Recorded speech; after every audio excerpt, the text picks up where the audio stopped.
विद्यार्थी last day हम लोग रसायन बलगति चैप्टर के अंतर्गत अभिक्रिया की कोटि के बारे में स्टडी कर चुके हैं और बोले थे कि नेक्स्ट टॉपिक जो होगा अपना आणविकता होगा, अर्थात मोलिकुलरिटी। ओके,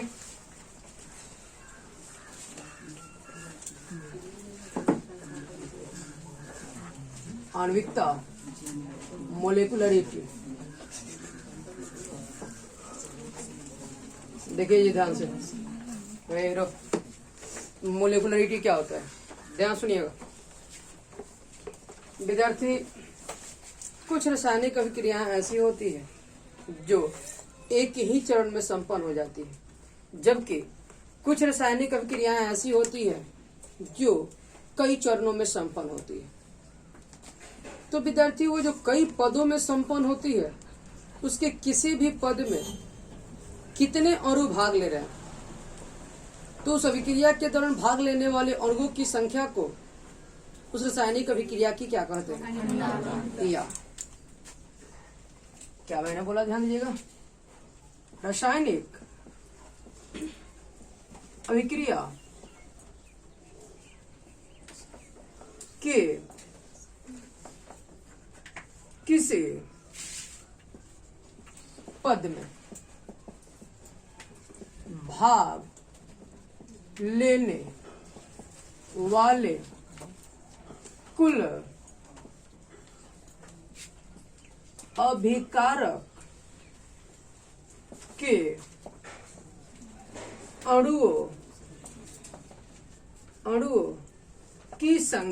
अभिकारक के अणुओं की संख्या उसकी आणविकता कहलाती है।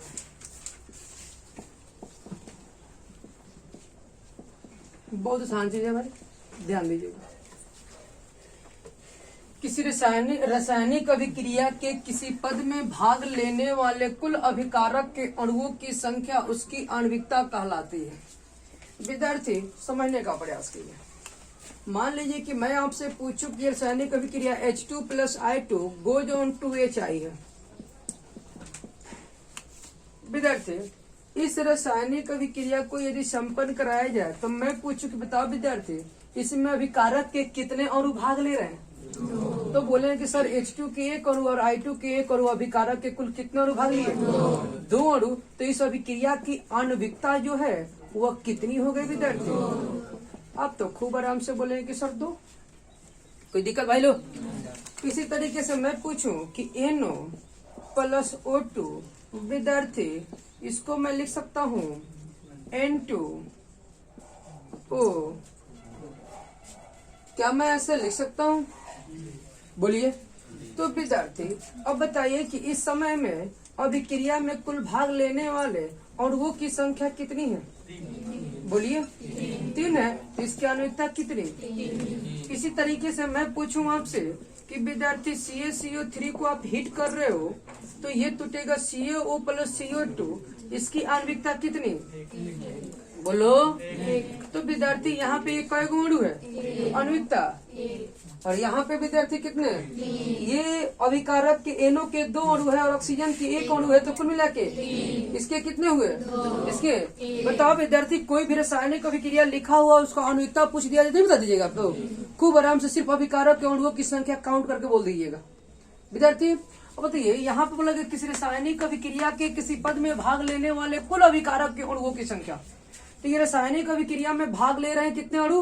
2। आणविकता कितनी? 2। यहाँ पे 3 अणु भाग ले रहे हैं, 2 NO के और 1, तो कुल कितना आणविकता? यहाँ कितना? विद्यार्थी हमें पता है कि ये जब टकराते हैं तभी जाके अभिक्रिया का निर्माण होता है। तो बताओ विद्यार्थी, क्या कभी किसी रासायनिक अभिक्रिया का आणविकता 0 हो सकता है? नहीं। 0 होने का मतलब हुआ कि वहाँ अभिकारक के एक भी अणु नहीं है। जब अभिकारक के अणु ही नहीं होंगे तो अभिक्रिया संभव है क्या? यानी कभी किसी रासायनिक अभिक्रिया की आणविकता 0 नहीं हो सकती। कंफर्म? कोई डाउट? नेक्स्ट, ध्यान सुनना विद्यार्थी। अब बताओ कभी किसी रासायनिक अभिक्रिया की आणविकता बाटा में हो सकती है क्या? जब अणुओं की संख्या की बात हुई तो हम बोले कि 1 अणु, 2 अणु, 3 अणु, 4 अणु, ये थोड़ा कभी 1.5 अणु, तब वो नहीं ना। तो और भी अभिक्रिया में कि जब अणुओं की संख्या पॉइंट पे नहीं हो सकती, मतलब कि भिन्न नहीं हो सकता, यानी कि आणविकता भी कभी कोई भिन्न संख्या नहीं हो सकता। और बताओ विद्यार्थी कि हम लोग यहाँ पे एक चीज नोटिस और कर रहे हैं कि ये आणविकता का जो केस है विद्यार्थी, ये कभी ऋणात्मक नहीं हो सकता। अणुओं की संख्या कभी माइनस में कैसे हो सकती है भाई? How it's possible? कैसे संभव है जी? बिल्कुल संभव नहीं है कि कभी आणविकता ऋणात्मक हो जाए। यहाँ तो जब भी होगा तो संख्या देखेंगे, कभी माइनस हो सकते हैं यहाँ? बोलिए, आप बोलो। नेक्स्ट ध्यान सुनना, एक बहुत इंपॉर्टेंट पॉइंट जो अक्सर विद्यार्थियों को समझ में नहीं आता है। आप बताओ विद्यार्थी कि यहाँ पे यह अणु है, अभिक्रिया में भाग ले रहे हैं और एक साथ विद्यार्थी इस पात्र से इतने सारे अणु टकराए, यानी एक ही स्थिति में कितने सारे अणुओं ने भाग लिया विद्यार्थी? तो हम कहेंगे कि जी इसकी आणविकता जो है विद्यार्थी 2 2 4 2 6 एक साथ हो गई। अरे भाई 7 गो अणु टकरा रहे हैं जी, इसकी आणविकता कितनी हो गई? 7 हो गई। लेकिन हम लोग को ये भी पता है कि ये अणुओं की संख्या विद्यार्थी छोटा बड़ा नहीं होता, ठीक ना, और कभी बहुत बड़ा नहीं हो सकता कि आपको नग नखो दिखाई दे। अब बताइए कि बहुत छोटा है और सबका आकार एक के बराबर है, तो विद्यार्थी जब ये इस तरीके से ढकना स्टार्ट कर दे विद्यार्थी, तो बताओ विद्यार्थी कि क्या अगले अणु आएंगे तो जाकर के इस मूल अणु से टकरा पाएंगे? क्या ये टकरा पाएंगे? ये टकरा पाएंगे? तो विद्यार्थी नहीं टकरा पाएंगे। तो अधिकतम कितने अणु टकराए यहाँ पे? 3। यहाँ पे 3 ही ना टकरा पाई से। बोलो, क्या ये चौथा वाला अणु जाकर टकरा पाया? नहीं ना। यानी कि विद्यार्थी आणविकता के केस में एक ही पद में प्रयुक्त होने वाले कुल अणुओं की संख्या कभी 3 से ज्यादा नहीं हो सकती। हालांकि कुछ रासायनिक अभिक्रियाएं अपवाद होती हैं जिसमें 4 या 5 हो जाता है, लेकिन कभी भी किसी रासायनिक अभिक्रिया की आणविकता 1 होगी, 2 होगी या फिर 3 होगी, जल्दी 3 से ज्यादा नहीं होती है। याद रहेगा विद्यार्थी?